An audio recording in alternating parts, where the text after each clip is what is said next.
Welcome to the H.I.T podcast, H.I.T, Human Resources, Insurance, and Technology. I'm your host, Toby Kennedy. As we do every week, we're dropping into your feed with what I hope are bite-sized, digestible, well-curated conversations going on in the space. This week's episode will be no exception. This week's episode is part 2 of my conversation with the awesome, amazing Jovan Brussel.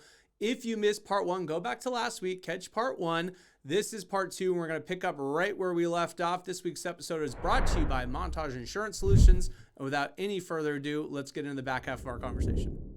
So if the majority of our listeners are HR professionals and business leaders and team leaders and stuff, what is someone like you would say, like, hey, listen, you want my 2 cents? Like, that's what you're here for today. Here's my 2 cents on what you could do or should do or look out for or thoughts. Yeah. So I think that is, just by the way, like one of the most important questions in AI right now.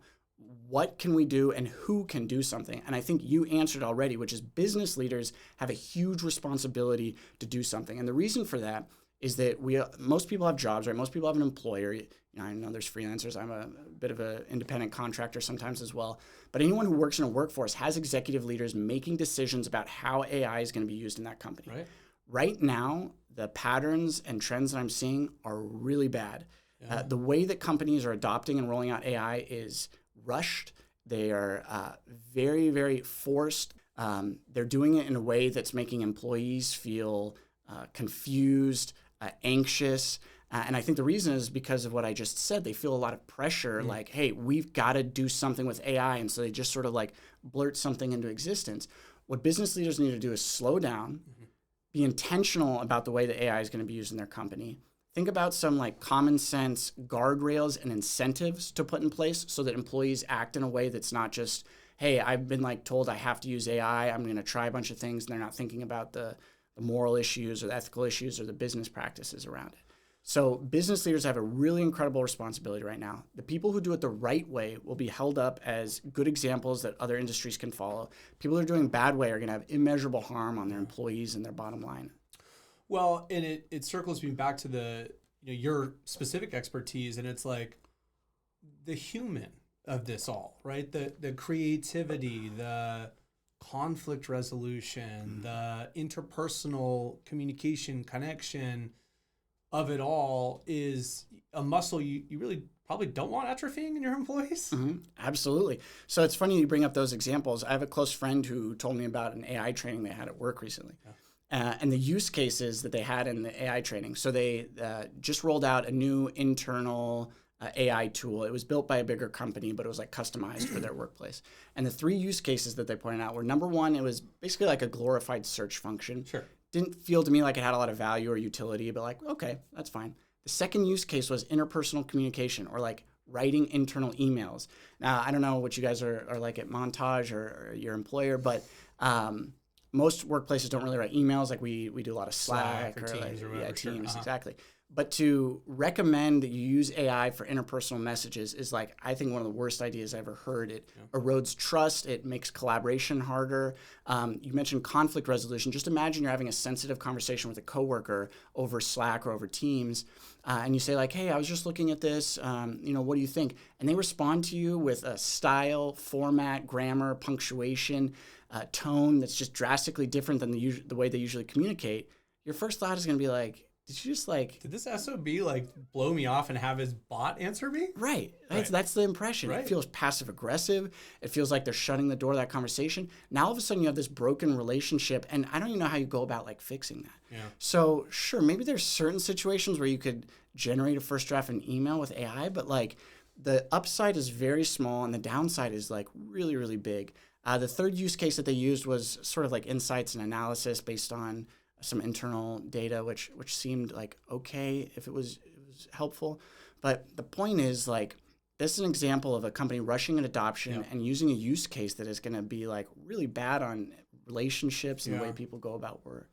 Yeah, it's interesting because we still we're in our studio in the building that we own, and we try to have as many of our employees in person as possible. Obviously, we have staff that are all over the country, so we certainly have remote people. But like, there is, in my opinion, there's something to like every layer of communication, right? Some things that can be quick, maybe it's just literally a text message, and that's fine. Sometimes it's a phone call, right? Sometimes it's a little more detailed. so you send an email, or if it's too detailed to comprehend the email, maybe you do a Zoom meeting. But then there's things that need to be done in person, in my opinion, and I think that there's layers to the way in which we exchange humanness to one another. And if you dull your ability to do that last one, that in-person one, because all along the way you've had your bot writing your emails, which are sort of your tune-ups for the in-person conversations, it is scary, man. Yeah. I mean, just imagine that it's a great example. Like if we were having this conversation right now and you asked me a question and I was like, I don't know the answer to that. And I just pulled out my phone and like looked at it and then read something off, you'd be like, what the heck was he doing? Like that'd be so strange. But if I'm totally used to doing that and I get put in a situation where I might not know the answer, you're right. I've lost an entire skill set about like how to respond in that situation. I think, just the way that it creates this like temptation to make hard things in life easier has a lot of potential blowback. One other thing that I've heard about recently, which I thought was really interesting, and I'm sorry I won't be able to credit it properly, but there's this concept of like intellectual debt. I guarantee that guy doesn't watch the show. Don't worry, it's your idea, bro. Joe Van Brussel, trademark idea, intellectual debt. But the idea being that like if you continue to outsource intellectual activities to AI, and maybe you publish an article you think's really smart, or you have a conversation that all the research was done with AI, or you have an exchange with a coworker that was moderated by AI, you're building up this debt, this sort of expectation from the outside world about how you interact with certain topics and in certain situations. And then when you're forced to face those situations without that tool, you're going to feel behind. So it's like imposter syndrome, but like dialed up a notch, because you really are an imposter because you're using these tools without being fully transparent about it. Well, and the thing too about it is, so I saw some research that like 80% greater forgetfulness when you had AI do it, right? So it's like, hey, if I asked you to write an essay on Martin Luther King and you went and read a bunch of books about him and then you wrote an essay, you'd have a far different experience than if you used AI. AI wrote it, even though you read it, you proofread it, you whatever, right?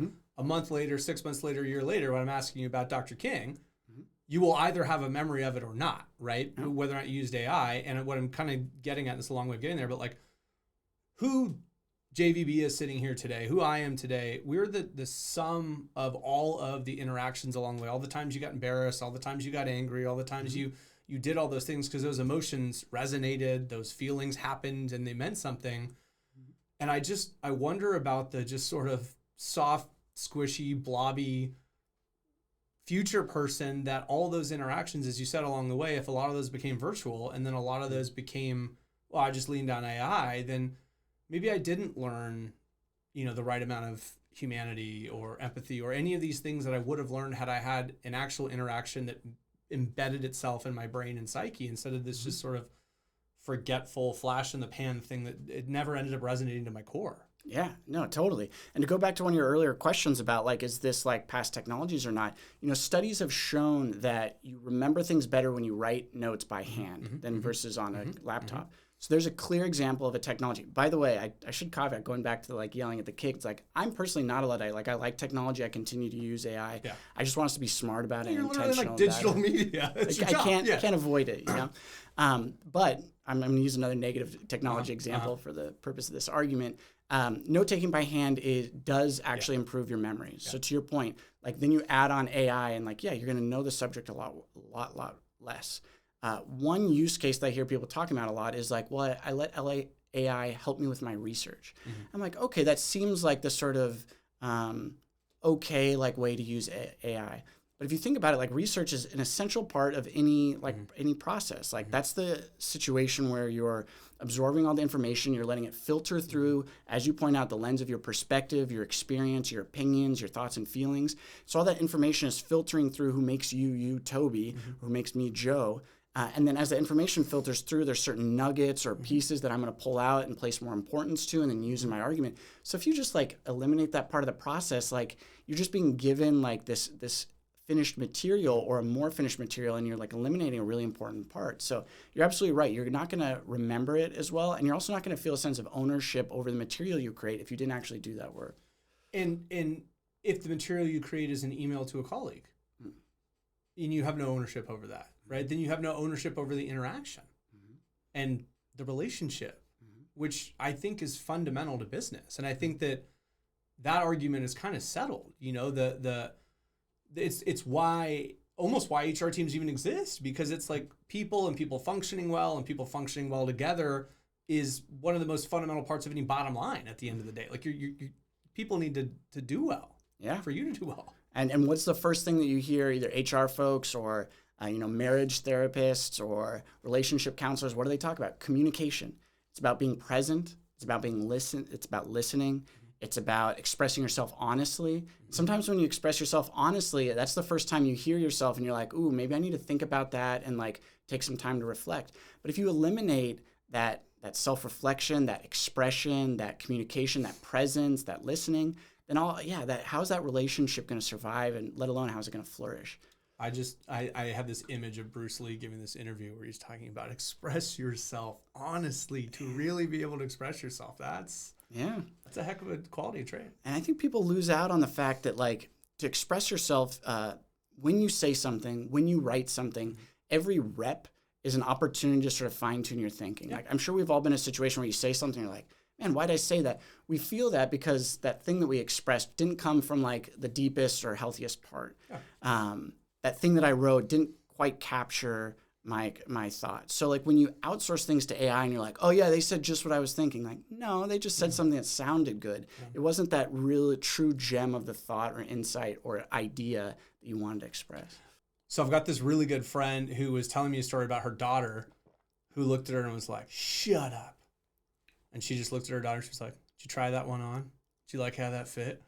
And she was like, no. You know what I mean? Like, how old is the daughter? She was like 12 or 30. Probably going through some like, emotional lash out. But just the idea that like you said, I said something and I tried it on. And as I heard it and said, I was like, no, I don't like the fit of that one. That wasn't right. That wasn't how I truly feel in this situation. And I think, as you said, like this kid's 12, right? So you're going through your reps and you hopefully have less and less of that as you become an adult, but only because you've gone through your reps. Mm-hmm. Well, first of all, that's a brilliant response from your friend. I'm going to keep that in mind when my daughter is 12. Yeah. But you're right. Like, think about like teens who are like forming, they say stuff sometimes and you can totally tell like they heard that on TV or they heard a friend say it and they're trying it on. They're like seeing what fits or what resonates and what feels right.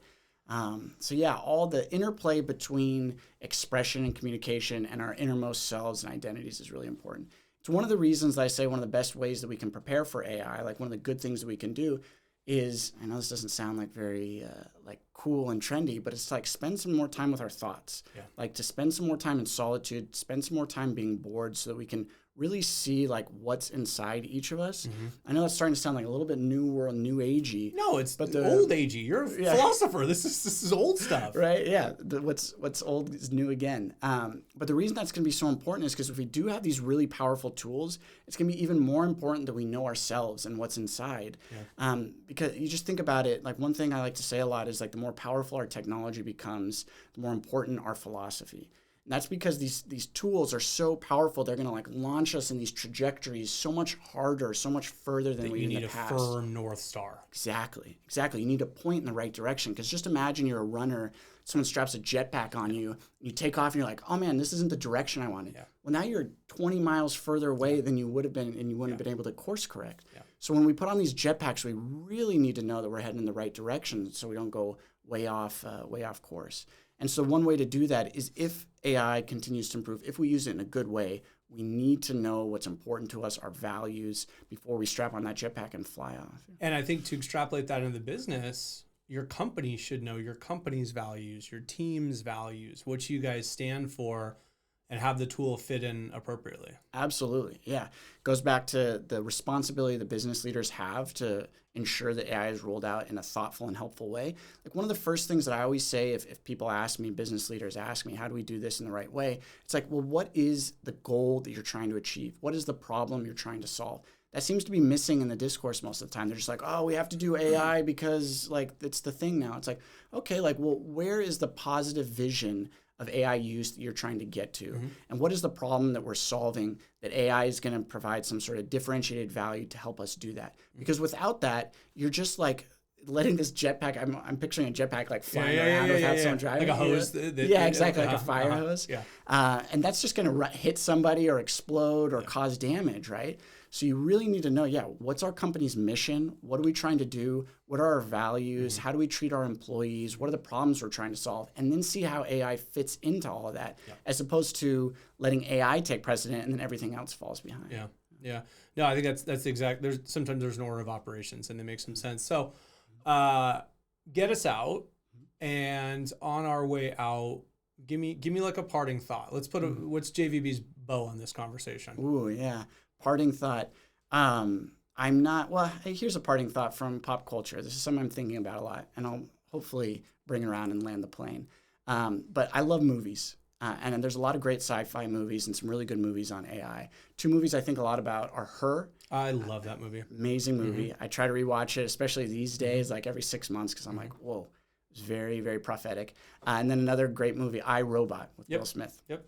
And so the reason I think about those 2 movies a lot is because I think they paint different visions of the future. I believe that Her is a very optimistic take, right? In Her, and sorry if I'm spoiling this for people who haven't seen Her. The 18-year-old movie or 16-year-old movie. I was going to say, you had your chance. I was just going to watch it tonight. If you haven't watched it right now, I don't know what to tell you. But it's this really optimistic, positive view of the future, because basically in the movie what happens is AI becomes super intelligent, and AI determines that the best thing for human beings is for AI to actually remove itself from society. And so the end of the movie ends with AI like going off in the wilderness and saying like bye. And I find that really hopeful and optimistic in the sense that like humans are going to be okay. And AI knows that we're probably better without just ever-present technology infiltrating our lives. Then you take iRobot. iRobot is a very pessimistic view, right? In iRobot, AI becomes super intelligent and determines that for our own good, it needs to remove our freedom and our agency. And so the best thing for us is for us to be like imprisoned in our own homes by these robots. And so that's a very sort of nihilistic or negative view of the future. But I think in like 98% of the war games they do with AI, they drop nukes, dude. Like they see, that's interesting to me because we watched Fallout recently. Okay. And that's like a very dystopian future, right? But it's a future that didn't come to pass. Like we've had nukes now for 80 years. Yeah. And sure, there was 2 very well-known situations where they were used and a lot of people died. But since then, like nukes haven't destroyed the world. So we've had the capability to Well, this episode's going to air in a couple weeks. So, don't you go whistling past the graveyard. Tensions are high, bro. The great part about saying that we're not going to blow ourselves up is that if I'm wrong, no one's going to be Yeah. You know what? You're right. Yeah. Go on a limb, dude. You're good. But my point is that arguments that say that human nature has bends towards this arc of destruction just aren't true. Because if you look at the arc of history, it bends towards freedom, it bends towards prosperity, it bends towards long term, obviously. You're talking about. Right. And so I think with AI, there's a few things that could happen, but I think if AI is really intelligent, it's going to help us find a way to integrate it and use it in a way that's not detrimental to our values. Again, that's going to take us being able to express and agree upon our values. But I'm hopeful that if we're intentional about it, if AI is good as it thinks it is and as people thinks it is, then it will ultimately help us flourish more and not be something that kind of creates a dystopian future that we all wish we could roll back. Well, I think that's an interesting prescription, and I'm not surprised it comes from a guy who's like both AI and a philosopher. But like some of the answer to this is sit in your core values, meditate on your core values. And I think that a lot of times the answer to what's new and shiny and even scary is what's old and tried and true. And, the sort of ancient wisdom's around for a long time for a reason is you sort of are like, okay, these sort of fundamental connections to, whatever you believe in, but just it's sort of, it can root you, I think. And it can be maybe that North Star that we talked about earlier. Yeah, absolutely. I agree. My man, this has been a brilliant conversation. I loved it. Way too much fun, dude. Thank you so much for coming out. I appreciate you. People want to find you, Joe Van Brussel on LinkedIn. Yeah, Joe Van Brussel on LinkedIn. I started a Substack. I couldn't tell you what the URL is. It's probably joevanbrussel.substack.com. I don't know. Google it. Yeah. And Google me, Chuck. All right. Well, I'm going to get us out. Thank you to our sponsors, Rula, Excel Health, True Hue, Montage Insurance Solutions, all those guys keeping the lights on. We are blessed to be here. Thank you guys for joining us. Join us next week. Join us every week. And until next week, make this the best week yet.